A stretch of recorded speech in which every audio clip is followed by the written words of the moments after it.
Well, well, well. Husky Opens returns one more time with some music. And this time, I'm very excited about this because this is if you all know me, this is a deck that I wanted to make, a commander deck I wanted to make since the beginning, right? Since the beginning of me playing commander, at least getting back into it. I wanted to make a Fae deck, a Faerie deck. I know that sounds weird, and if you guys are seeing me, I'm a big dude, but I wanted to make a Faerie deck. I liked the idea of fairies, and then I never made it because I thought it'd be too difficult. And then when they came out with the debut trailer for Wilds of Eldraine, they showed this one, and I was immediately like, you know what, I'm going to do it. I'm going to pull the trigger. So this is the second ever commander deck I've ever bought. So yeah, punish all who trespass.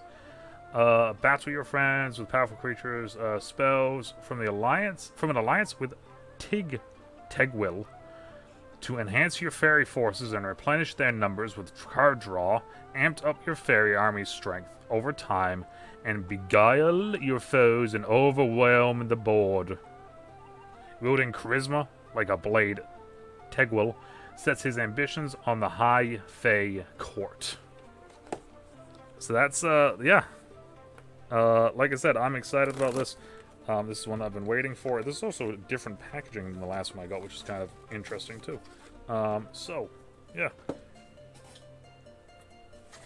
But yeah, so before we get into this, I would love to know what it was your guys'. Wow, this is actually kind of crazy how this one, compared to the last one I got, this is actually really kind of cool. All right, so there's our boy Tegwyll. Okay, where is? Ah, there it is. I was gonna say, where is our sample box? I don't see my sample box. I don't see my sample pack anywhere. So yeah, I'm very excited about this. I would love to know what your guys' first commander deck was. Like I said, this was my first one that I wanted to make. So, what was that? That just fell down. What is this? Oh, is this like a probably just show? Okay. That's kind of cool. Alright, so there's Tegwyll. Duke of Splendor. I don't know why I said it like that, but Splendor. How to play the deck. Commander rules. Alright, that's kind of cool. I like that, actually. That's actually really kind of nice. I think the Riders of Rohan one also had one of these, but I don't fully remember. So, alright, so let's get into this first. Let's open up the sample pack. As you guys know, I'm looking for literally 3 cards. That's it. I want one of 3. I want Talon for this deck primarily, and then I want Hilda because she's my favorite of the witches, and then I want Erit because she's the Bae. Okay, I don't. It's like it's kind of like a makeover montage for your. Okay, I don't know what this is. Okay, it's just that. All right, so it's the first one. Bam. So we're starting off with, okay, Spectre of Mortality. All right, and really we got Griffin Avery. That's the card, dude. That's trash. That's trash. Griffin Avery is my freaking second one. All right, already off to a not so great start with that. But the main thing now is that we actually have the deck. I don't know why this is. Okay, it's one of those sort of nights, guys. Let me just get the knife out. Alright. So.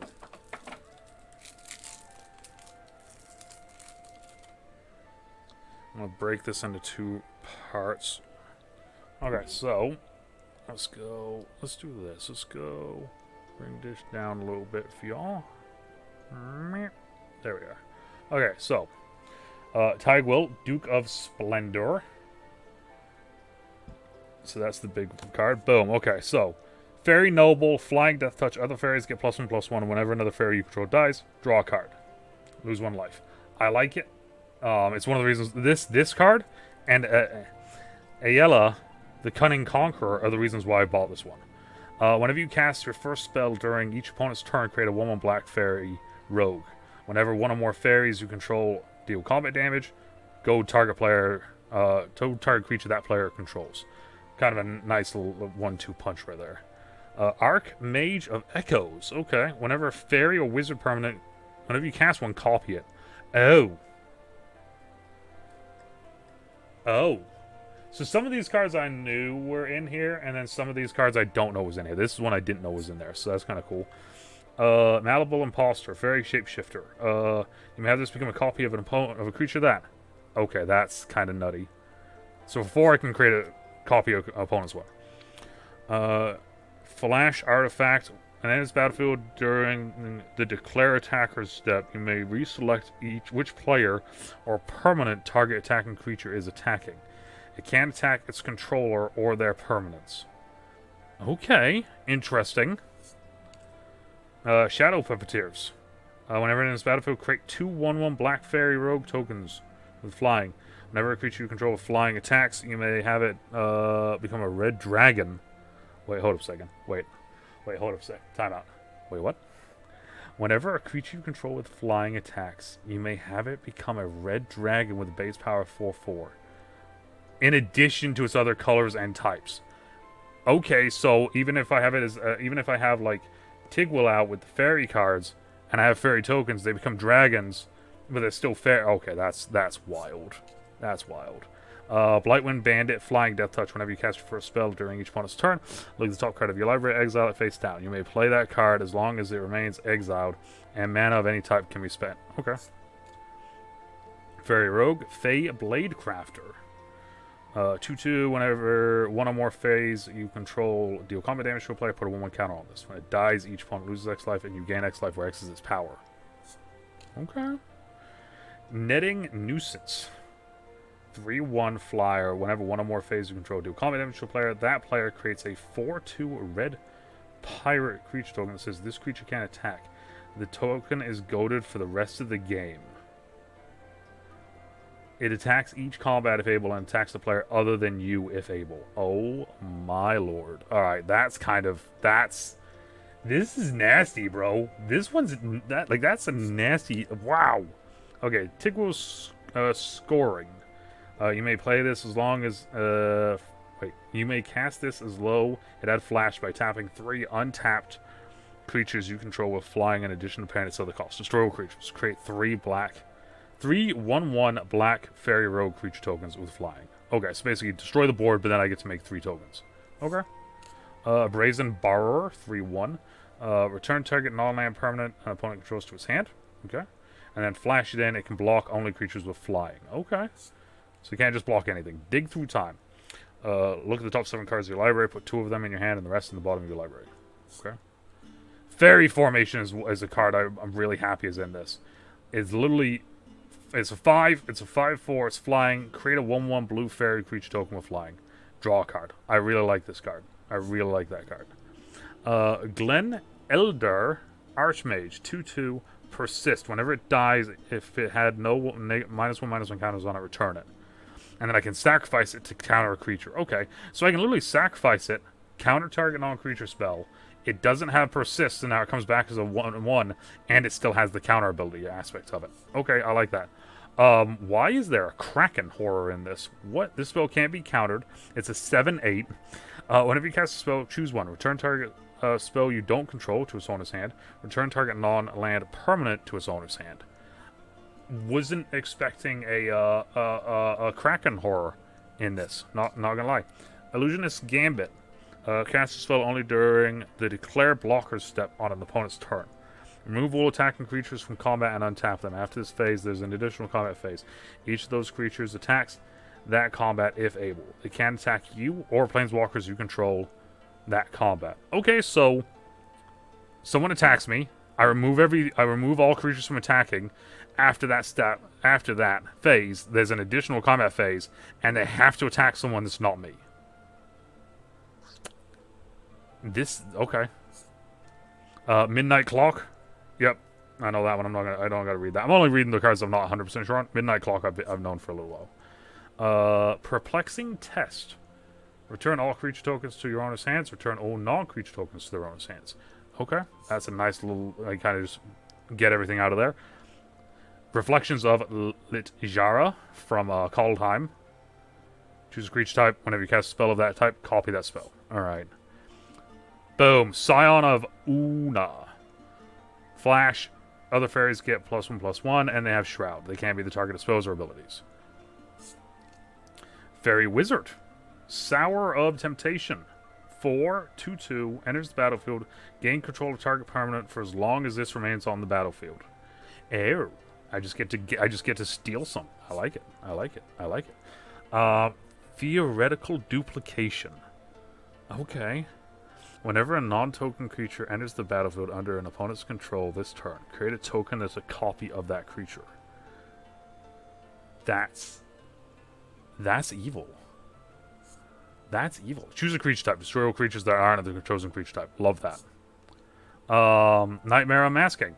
Exile each creature with a power greater than the number of cards in your hand. Exile each creature with power less than the number of cards in your hand. Fairy Wizard Puppeteer Click. It's a 3/2 with Persist. When it enters the battlefield, put target creature card from an opponent's graveyard into the battlefield under my control. It gains haste, and then at the beginning of my end step, exile it. Cool. So I get to bring something back, puppeteer it around, and then we get to go from there. Is that fairies? It is. It's fairies controlling some... Like, okay, that's an awesome... Yeah, that's awesome. Rankle. Okay, we got Rankle. Master of the Pranks. All right. Fairy Rogue, 3/3, Flying Haste. Whenever it deals combat damage to player, choose any number. Choose any number. Each player discards cards. Each player loses one, draws a card. Each player sacrifices. Okay.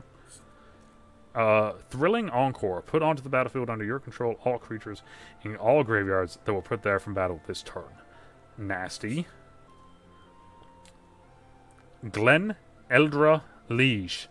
2/3 flyer. Other blue creatures I control get +1/+1. Other black creatures I control get +1/+1.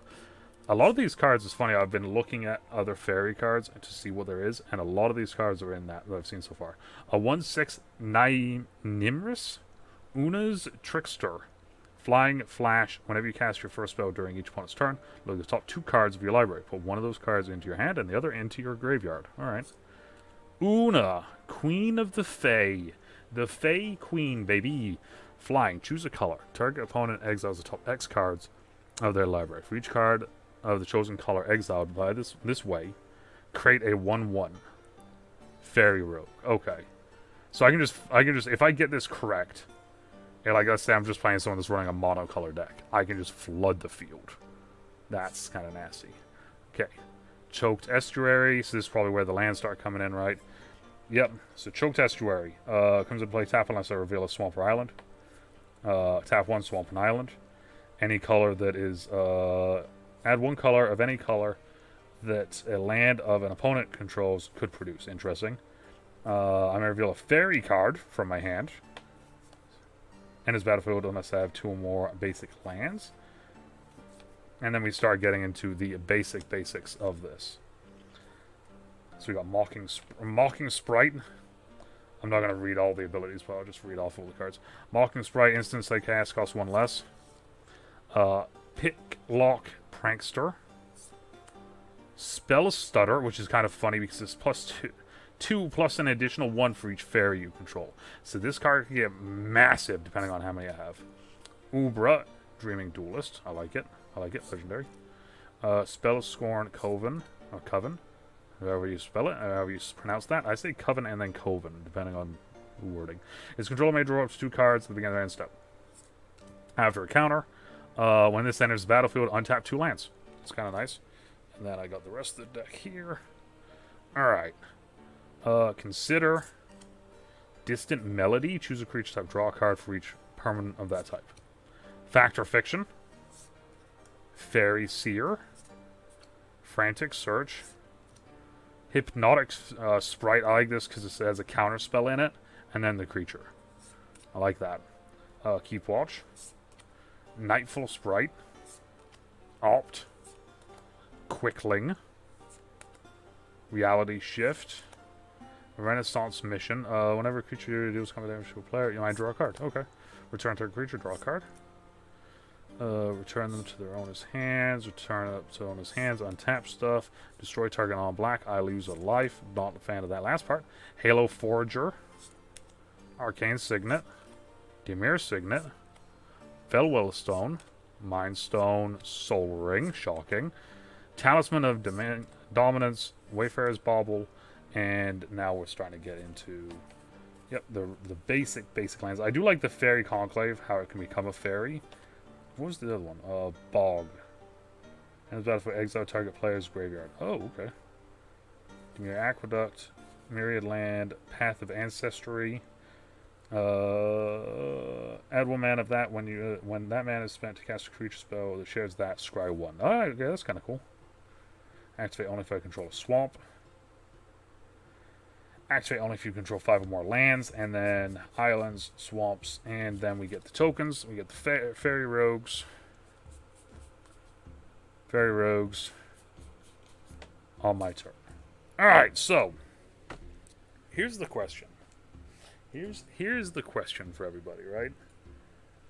So with this, like I said, I wanted to make a deck like this for a while, a fairy deck. And obviously, as we can tell right now, Faes are a problem, right? Faes are a problem. We can tell that right now, just looking at this, right? Faes are a problem. I really like Una, Queen of the Fae. I'm gonna try and there, maybe there. Una, Queen of the Fae is awesome, right? And then, of course, then we get these two. Of course, there's more. I'm just throwing down some of them right now. Let me see if I can get the focus on these a little bit better.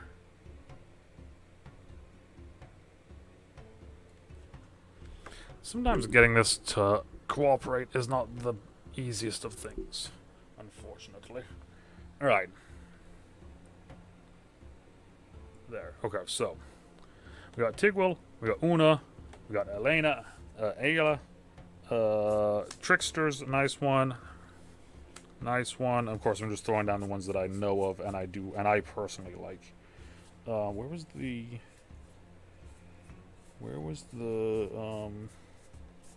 fairy formation? So, of course, for me personally, I like a lot of these cards. Right. So, here's the question for anyone out there that does run fairy, that does run a fairy deck or a fae deck. Here's my question for you: do you run a blue-black fae, or do you run a 3-color fae and you use where is she? Alela, the other one, the 3-color one. That is my question for everyone, because I'm not 100% sure what I want to do. I like this deck. I'm going to modify it just a little bit. I'm going to change a couple cards, but I really like the look of this deck, and I really like the way that it's like the cards. I like the aspect of it, flooding the field, fairies, doing stuff on your opponent's turns. Just, you know, I like it. However, though, I don't know if I want to add white to the deck, or if I just want to have that commander so I can have a couple of these extra cards that are like Of course, I didn't put one out, no, did I? Of course, I didn't put one out. Why would you put one out, Husky? Why would you not put one out? Some of the new cards, some of the new ones here have like white here, so of course I can't use it. Right, because we're blue-black, so I can't use the white, I can't use the whole card. So that's my question is, do I run the other version of Alela as my commander? I go 3-color, and then I can use some of the Faes that have this white and splash a little bit of white in, or do I leave it here and just dive fully in? That's my question for everyone. But what is everyone's opinion of Wilds of Eldraine? I really like Wilds of Eldraine. This is my first time going to Eldraine, and I've really enjoyed it so far. I'm very excited to actually get to play this deck. I'm going to make sure I do against some buddies, so I'm very excited about that. But, like I said, my big question for you guys, though, 2 questions. Question 1, what do you guys think of Wilds of Eldraine? Are you guys enjoying it? Are you not enjoying it? Are you ready for the next set? Let me know down in the comments, right? Question number 2. What was your first commander deck? What was the first commander deck that you made or you wanted to make? I would love to know that. Let me know that down in the comments down below, right? But that is every card in this deck. There you go. Boom. From start to finish, that's all of them. Like I said, I'm excited to play this. Like I said, I might modify it. I might not. I wish we got a couple better cards than these two from that pack. I mean, the Spectre's okay. But Griffin Airy kind of just was a kick in the old in the undercarriage. So But let me know down in the comments of those 2 questions what you guys would do if you guys would run 3 color or 2. Yeah, and that's about it. I appreciate all you guys stopping by and hanging out and watching this. And yeah, we got a bunch of other unboxing stuffs coming down the line. So hopefully you guys will enjoy that. But until next time, depending on where you are, good morning, good afternoon, good evening, good night. Stay out of trouble. You, in the back, I see you. Stay safe, and we'll talk to y'all later. Bye. I really do like Tig, though. The Duke of Splendor. I really just want to get Talion to add to this because I think it would just be a cool card to add to this deck. But I genuinely am very excited to play this. Finally. Finally! Finally I get to use my Faes.